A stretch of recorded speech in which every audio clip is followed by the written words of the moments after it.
concerns? This weekend in Wollaston there will be a travellers' horse fair. That will involve a small number of people coming together to have an event on a private piece of land owned by the travellers.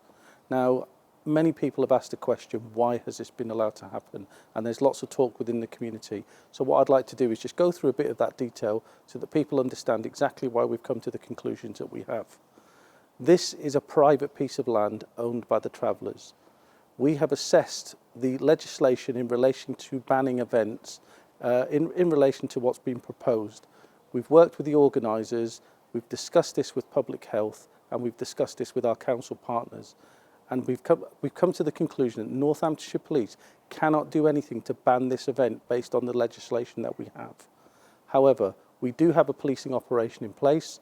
That policing operation seeks to make sure that this is a COVID-safe event, that is a crime-free event, and that we will be working with local communities, local businesses and the organisers of this event to make sure that it passes off safely. Now, some of the concerns that have been raised are around the fact that there will be thousands of people there. The organisers are telling us that they are expecting 150 people to come to this event.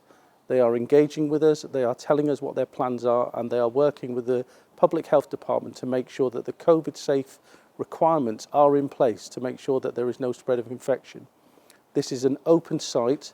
It is a large site for that number of people. So the public health and the police are happy that this is a low-risk event for the spread of COVID and is similar to other events that have happened within the county. In addition to that, we've raised the issue with the organisers about the fear that they will be trap racing horses on the roads in and around the area. They have told us that there is no intention to do that. They have got a piece of land where they're going to ride the horses.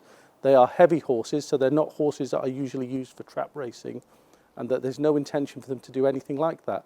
If the situation arises where we feel that there is a breach of legislation, then public health will be working with us to assess that. If they feel there are risks in relation to COVID, then we can go on to the event, we can disperse people, and we can issue penalty notices. However, at this time, there's nothing to suggest that that is going to be the case. There is no information or intelligence to suggest there's going to be a rise in crime. At the moment, this is a lawful event that is taking place on private land, and the police have no powers to ban it.